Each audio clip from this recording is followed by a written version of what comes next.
네, 7위입니다. 윤석열 전 대통령. 김건희 특검이 청구한 윤석열 전 대통령에 대한 체포영장이 오늘 발부됐습니다. 그래서 내일 특검팀이 가서 이 체포영장을 집행하겠다고 밝혔는데 관련해서 문홍주 김건희 특검보의 목소리 듣고 오시죠. 특검은 어제 오후 윤석열 전 대통령에 대한 체포영장을 청구하였고 서울중앙지방법원은 오늘 오전 체포영장을 발부하였습니다. 특검은 내일 오전 9시 특검보가 검사, 수사관을 대동하고 체포영장을 집행하기 위하여 서울구치소를 방문할 예정입니다. 예, 내일 오전 9시 특검보가 검사, 수사관을 대동하고 체포영장 집행하기 위해 서울구치소로 갈 것이다. 그제와 어제 윤석열 전 대통령에 대한 소환 조사를 시도했으나 이틀 연속 불출석, 가지 않겠다고 하면서 결국은 체포영장이 발부가 됐는데 이현종 의원, 네. 이게 체포영장은 발부됐지만 억지로 특검보가 가서 뭐 포승줄로 묶고 뭐 이렇게 사람을 강제로 끌고 나올 수 있는 방안은 있는 겁니까? 그게 아마 어려울 겁니다. 지금 일단 체포영장은 발부가 됐지만 구체적으로 이제 위력을 해서 사실상 소환하기는 굉장히 어렵죠. 특히 뭐 전직 대통령이기 때문에 더군다나 더 어려운 상황 같고 아마 지난번 내란 특검 때도 아마 한 차례 인치를 요청한 적이 있지만 그때도 이제 서울구치소에서 불가능하다라는 입장을 밝혔고 결국 하지는 못했습니다. 이번 같은 경우도 지금 김건희 특검에 본인이 지금 일단 변호인 자체도 선임하지 않고 지금 몇 차례 소환 요구에도 이제 불응했기 때문에 특검에서는 이제 절차상 체포영장을 발부해서 내일 9시에 집행을 하겠다는 것인데요. 근데 문제는 이게 별 실익이 없다는 것이죠. 일단 뭐 이 소환에 오더라도 본인이 묵비권을 행사해버리면 사실상 뭐 조사하기가 어렵지 않겠습니까? 그리고 아마 제가 볼 때는 그런 입장이 분명한 것 같기 때문에 그럼 별다른 조사 없이 바로 기소할 수도 있다. 그렇죠. 아마 제가 볼 때는 뭐 일단 특검이 절차를 일단 밟는 것 뭐 그 정도의 의미를 두지 않나 싶습니다. 예. 오늘 민주당 특검 종합대응특별위원회가 윤석열 전 대통령이 수감된 서울구치소를 찾아갔습니다. 거기서 이런 장면이 연출됐습니다. 실제 그 식사라든가 운동이라든가 이런 거는 정상 수용자와 같이 하고 있겠죠? 식사나 운동은 관계에 되니까 다른 수용자와 동일하게 하고 있습니다. 식사도 하고 있습니다. 그러면 건강상의 큰 문제는 없는 걸로 보이는데요. 지금 수사에 응하지 못할 정도로 건강상의 문제가 있습니까? 제가 판단하기에는 현재 수사를 받지 못할 정도로 크게 건강 상태가 악화되지는 않은 것으로 판단이 됩니다만 서울구치소에서는 현직 대통령 신분을 고려해서 불의력을 사용할 수 없다라고 하면서 강제 인치에 대해서 제대로 하지 않고 있습니다. 도도관이 물리력을 행사하는 어떤 그런 기준이나 법적 절차나 거기에 해당하는 어떤 그런 사안이 없는 상황입니다. 수차에 걸쳐서 본인 설득 과정 이런 걸 통해서 하고 있지만 본인이 지금 건강히 거부하고 있는 그런 상황입니다. 예, 최진봉 교수님. 구치소장을 상대로 운동과 식사는 어떻게 하고 있느냐? 다른 재소자들과 똑같이 하고 있다. 근데 왜 강제 인치엔 소극적이냐? 했더니 물리적 행사 기준이 법적 절차가 없어서 설득하고 있지만 본인이 거부를 하고 있다라고 얘기를 하고 있습니다. 그러니까요. 전체적으로 지금 윤석열 전 대통령의 변호인 측이 얘기한 것과 다른 내용 아니겠습니까? 의료과정도 분명히 그렇게 얘기하잖아요. 특별히 건강상의 문제가 있는 걸 보이지 않는다. 식사도 제대로 하고 있고 운동도 하고 있다. 근데 지금까지 윤석열 변호인 측에서 얘기했던 건 운동도 못하고 식사도 뭐 제대로 못하는 것처럼 말씀을 하시고 그리고 뭐 질병 때문에 출석을 못한다는 얘기를 했는데 실제 저곳에 가서 그 현장에 있던 분들의 진술을 들어보면 그건 아닌 것으로 보여져요. 그러면 출석을 해야죠. 정당한 법 집행에 대해서 왜 이렇게 방해를 하는지 모르겠어요. 지난번에 본인이 대통령으로 있을 때 체포영장 발부돼서 그때도 그렇게 거부를 하더니 이렇게 이제는 구속까지 된 상태에서 검찰의 특검의 조사를 받으라고 하는데도 불구하고 이런 행동을 보이는 건 전직 대통령으로서 국민 앞에 할 행동은 아니라는 생각이 듭니다. 그러니까 본인이 그냥 나가기 싫으면 나가기 싫다고 얘기를 하지 뭐 건강상 이유를 대면서 자꾸 아닌 것처럼 얘기하는데 국민들 볼 때는요 너무 화가 나는 부분이죠. 그렇게 국민들에게 피해를 주고 반성하기는커녕 본인이 전직 대통령이라는 이유로 구치소에서 정당하게 법을 집행하는 집행마저도 방해하고 있는 이런 모습은요 국민들에게 절대로 동의를 얻을 수 없고 국민들의 여론만 더 악화되지 않을까 이런 생각이 듭니다. 예, 정학진 변호사님.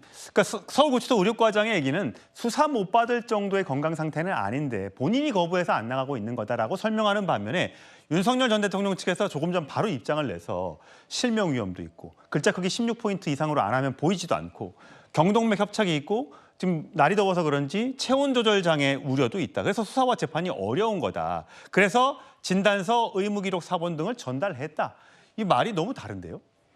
그런데 일단은 아무리 그 범죄를 저질러서 그래서 이제 뭐 형을 받거나 아니면 재판을 받거나 그런 과정에 구치소에 수용되어 있다고 하더라도요. 구치소에서 건강을 잃을 정도가 되면 그건 안 되는 거 아니겠습니까? 그러니까 우리나라에 형 집행법이 있는데 어떤 규정이 있냐면요.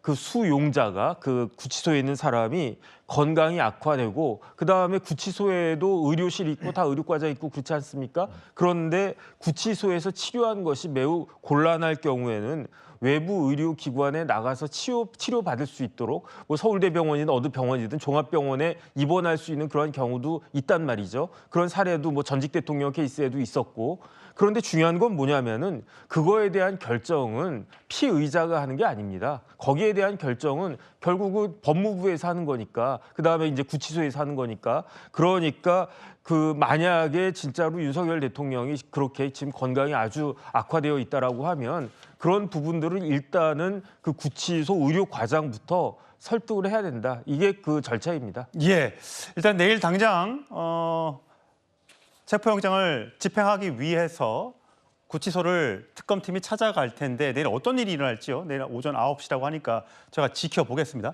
서영주 소장, 지금 보면 윤석열 전 대통령 얘기고 이게 김건희 특검팀이잖아요. 김건희 특검팀이 명태균 씨의 그 공천 개입 의혹을 파다가 윤석열 전 대통령의 육성이 나왔기 때문에 그래서 윤석열 전 대통령을 조사하기 위함인데 안 나가고 있고 이제 명태균 씨 지금 불러서 조사하고 있고 이 공천 개입 의혹과 관련해서는 이게 특검팀이 뭔가 증거를 확실히 잡았다고 볼 수 있는 거예요? 아니 증거는 이미 녹취해서 우리가 온 국민이 들었잖아요.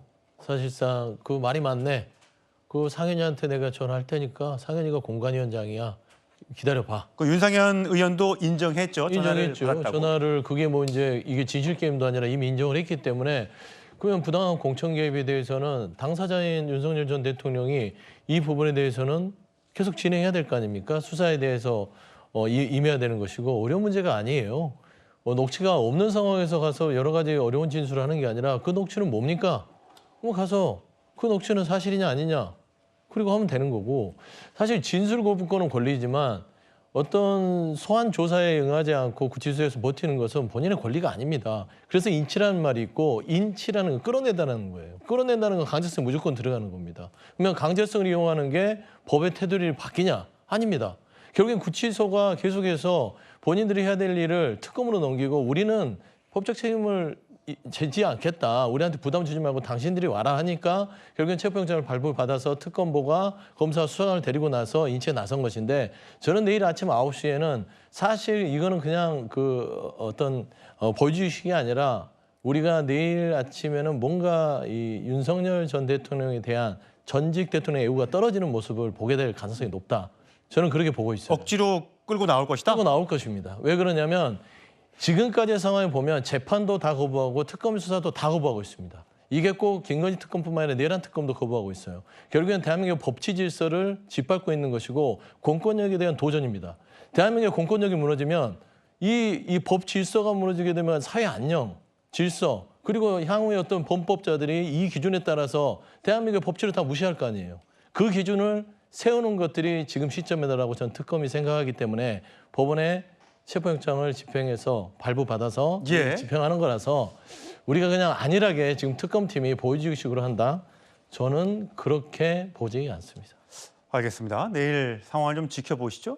이현정 의원님. 네. 그런가 하면 이 권성동, 쌍권이라고 불렸던 권성동 의원에 대한 이 뇌물수수 의혹이 오늘 언론에서 공개가 됐어요.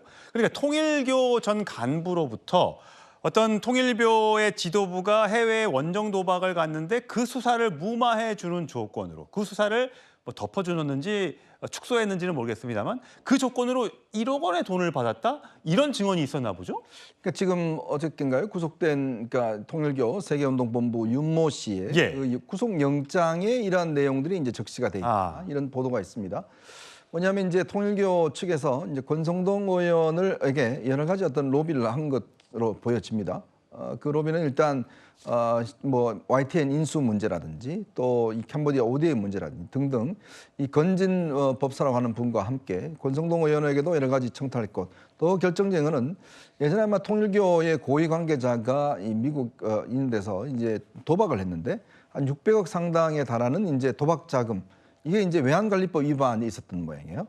이제 그걸 이제 수사를 무마해 주는 그런 어떤 조건으로 이제 권성동 의원에게 돈을 전달했다라고 하는 지금 것이고 그다음에 이제 이게 뭐 실적으로 이루어졌다는 것인데 그리고 이제 통일교 측에서 이 관계자가 이제 권성동 의원이 당시에 이 강서구청장 보궐선거 패배 이후에 이제 당 대표로 나서는 그때 이제 통일교 측에서 우리가 입당을 해서 권성동 의원을 당 대표로 밀어주겠다라고 했었지 않습니까? 예. 근데 이제 권성동 당시 의원이 이제 당 대표 나가려고 하다가 결국 이제 본인이 포기를 했습니다. 그래서 김기현 대표가 그때 이제 당 대표가 됐거든요. 이제 그런 관계 등등을 이제 종합적으로 아마 특검이 좀 살펴보고 있는 것 같아요. 예. 그럼 본인은 뭐 전혀 이런 사실이 아니다. 아니다라고 지금 부인하고는 있습니다. 예. 법이 정하지 않은 방법으로 뇌물이 아니라 정치 자금을 기부받았다라는 내용이 세계본부장 영장에 들어가 있다고 해서 권성동 의원이 펄쩍 뛰는 얘기까지 짚어봤습니다.